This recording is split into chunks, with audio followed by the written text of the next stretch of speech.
Bienvenue pour vivre cette séquence des paroles de la vie éternelle avec Marc Joseph. Aujourd'hui, nous sommes le 9 septembre.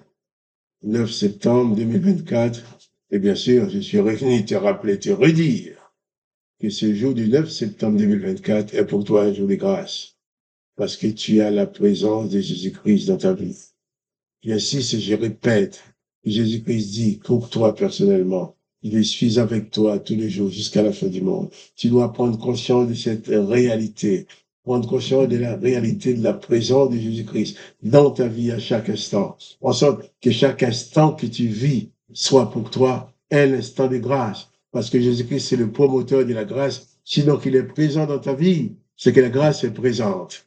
Si la grâce est présente dans ta vie continuellement, eh bien, chaque instant pour toi est un instant de grâce. À chaque instant de ta vie, tu as la possibilité de bénéficier de la grâce de Dieu. La grâce de le Seigneur Jésus-Christ t'accompagne.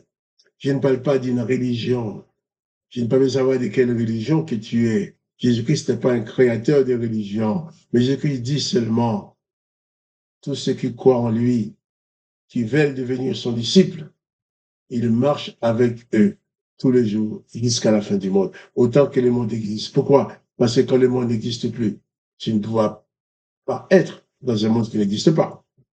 Par contre, tu seras avec Jésus. Jésus ne va pas t'abandonner parce que le monde n'est plus. Jusqu'à la fin du monde, parce que quand ce monde ne sera plus, Jésus t'aurait déjà pris dans son royaume avec lui. Tu seras assis avec Jésus-Christ à la droite du Dieu le Père pour contempler la gloire du Père. Alors, pas de panique. Réalise surtout que Jésus-Christ demeure dans ta vie. Que Jésus-Christ n'est pas là pour t'accuser. Il n'est pas là pour te condamner, pour te rejeter, pour te faire des reproches. Il est là uniquement pour te sauver. Jésus-Christ, c'est le Dieu sauveur. Alors, ouvre ton cœur. Ouvre ta vie à Jésus-Christ. Laisse Jésus-Christ venir habiter dans ta vie. Et pas de panique. Car, au travers de lui, Dieu le Père est présent en toi et il saura te garder dans toutes les circonstances. Donc il faut bannir toute forme de peur, toute forme de découragement et de déprime et que tu t'attaches exclusivement à Jésus-Christ comme Seigneur et Maître. Et ta vie ira dans la direction que Dieu a choisie pour toi. Pas de panique. Réalise que c'est Dieu qui doit conduire ta vie et laisse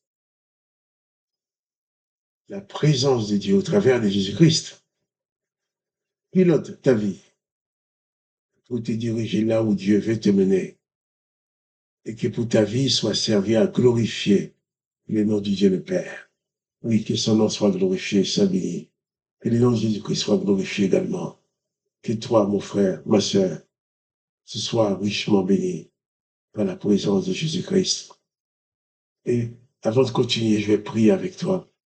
Nous allons adresser nos prières ensemble à Dieu le Père de Jésus-Christ qui a dit, tout ce que vous demandez au Père en mon nom, je le ferai pour que le nom du Père soit glorifié. Jésus a promis d'exaucer notre prière. Nous allons adresser cette prière pour lui demander d'intervenir dans nos vies. Installons-nous ensemble dans cette communion fraternelle au travers du lien de l'Esprit de Jésus-Christ que nous unit et prions. Père, Dieu le Père, Père de Jésus-Christ, toi qui nous as envoyé ton Fils unique sur la terre pour nous apporter la révélation de ton existence, pour nous guérir de nos maladies, pour nous libérer de toutes les condamnations qui pesaient sur nos têtes avant sa venue. Je vais te dire merci. Merci parce que tu as pensé à nous. Merci parce que tu n'as pas voulu nous abandonner. Merci parce que tu n'as pas voulu nous abandonner dans notre dimension de condamnation et de destruction. Là où il a dit, empêchons-les de vivre éternellement, tu as dit, celui qui croit en toi vivra éternellement. Là où il a dit, je détruirai l'homme, depuis les hommes jusqu'aux animaux. Toi, tu dis, je le ressusciterai. Donc, non seulement on ne peut pas nous détruire, tu dis que nous avons la vie éternelle. Alors, sois glorifié, sois béni pour cela. Parce qu'il n'y a que toi seul qui a pu faire ça pour nous. Que ton nom soit glorifié, que ton nom soit béni. À toi la gloire, papa. À toi l'honneur. À toi la louange de nos cœurs. Dans le nom du Seigneur Jésus-Christ. Amen. Et nous allons continuer notre lecture dans l'évangile de Jean chapitre 15. Nous avons lu hier, c'est le verset qui dit « Déjà vous êtes purs à cause de la parole que je vous ai annoncée ». C'est la parole de Dieu, la parole de Jésus-Christ qui nous purifie. C'est cette parole qui nous libère du péché, qui nettoie nos vies de toutes les traces du péché. Maintenant, Jésus va dire ceci. Jean 15, verset 4. « Demeurez en moi et je demeurerai en vous. Comme le sarment ne peut de lui-même porter du fruit, s'il ne demeure attaché au cep, ainsi, vous ne le pouvez pas non plus, puis non plus, si vous ne demeurez en moi. » Jésus dit que nous devons demeurer en lui. Il ne s'agit pas de faire, j'aime bien faire la différence, il ne s'agit pas de faire un passage. On peut passer quelque part, on peut passer voir quelqu'un, on peut passer dans une maison, on peut passer dans une rue, on peut passer dans un pays, on peut passer dans une ville. Mais c'est complètement différent que si on y demeure. Et Jésus-Christ ne nous demande pas de faire un petit passage en lui. Il dit, si vous demeurez en moi, si vous demeurez en moi, comme le sarment ne peut de lui-même porter du fruit, s'il ne demeure attaché au cep, ainsi vous ne le pouvez pas non plus si vous ne demeurez en moi. Et j'ajoute, je suis le cep et vous êtes le sarment. Celui qui demeure en moi et en qui je demeure porte beaucoup de fruits. Car sans moi, vous ne pouvez rien faire. Jésus dit ceci, c'est lui qui demeure en lui et en qui il demeure. Évidemment, le sarment, la branche, est attaché au tronc d'arbre. Donc cet arbre auquel la branche est attachée est planté dans la terre et elle puise sa nourriture de la terre. Et au travers de cet arbre, la nourriture qui est sortie de la terre va monter dans les branches, les feuilles, voire même les fruits. Et Jésus dit que non seulement nous devons demeurer en lui, mais lui aussi, il est décidé à demeurer en nous. Il y a une osmose, il y a quelque chose de formidable. Jésus-Christ, je suis en Jésus-Christ, Jésus-Christ est en moi. Mais il dit, si tel est le cas, alors tu vas porter des fruits. Tu vas avoir des résultats dans tes travaux. Tu vas avoir des résultats dans tes témoignages. Tu vas amener des personnes, des hommes, des femmes à la repentance, à Jésus-Christ. Tu vas annoncer l'évangile et les gens vont vous écouter parce que Jésus-Christ demeure en vous. Jésus-Christ demeure en toi. La personne qui va t'écouter ne va pas t'écouter parce que tu parles bien, parce que tu es le meilleur, non. Parce que le Père de Jésus-Christ va l'attirer et va parler à son cœur. Et cette personne va venir à Jésus-Christ. Il donnera sa vie à Jésus-Christ. Et ce sera un fruit que tu porteras. Mais pour porter ces fruits-là, il faut demeurer en Jésus-Christ. Il faut absolument demeurer attaché à Jésus-Christ qui est l'arbre. Nous sommes des branches. Si on coupe la branche meurt, c'est fini, on n'en parle plus. Elle ne peut plus porter des fruits. Mais si c'est le tronc d'arbre qui est là, la branche reste attachée au tronc, il pourra toujours porter des fruits à toutes les saisons. C'est ainsi Jésus-Christ dit qu'il est le cep, qu'il est le tronc d'arbre, et nous sommes les branches.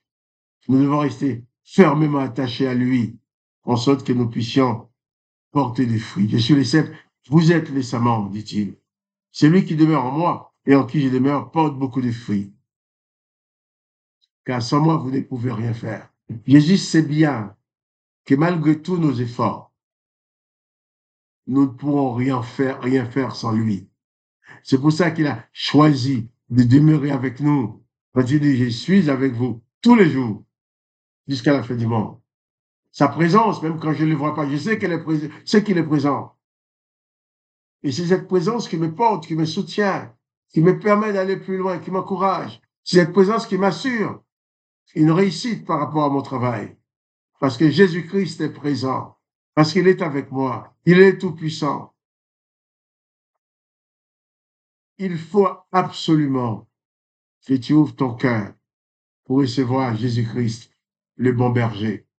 Il faut absolument que tu le reçoives en tant que sauveur et maître, afin que ta vie change. les circonstances de la vie ne parviennent plus à te renverser.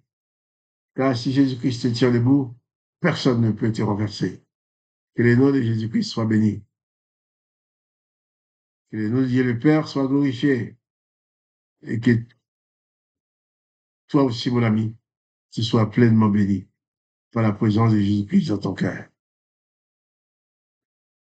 Seigneur Jésus, toi-même, tu t'es donné pour nous. Alors nous te disons merci. Tu as tout fait pour que nous soyons sauvés. Tu as voulu que nous soyons attachés à toi. Toi, le cep, tu nous donnes la sève nourricière qui nous permet de vivre. Nous te disons merci. Sois glorifié, Seigneur Jésus. Sois béni. À toi la gloire, à toi la louange de nos cœurs. Et que chacun soit béni par toi. Chacun reçoive maintenant ta présence pour cette journée. Que tu accompagnes, que tu bénisses, que tu diriges et que tu fasses pénétrer ta vie, Seigneur, dans tes enfants, je t'en prie. Dans le nom de Jésus-Christ. Amen. Que le nom de Dieu le Père soit béni. Que le nom du Fils soit béni. Que ton nom aussi soit béni. Si tu aimes cette vidéo, partage-la avec tes amis. Et en attendant, je te dis à demain pour les paroles de la vie éternelle.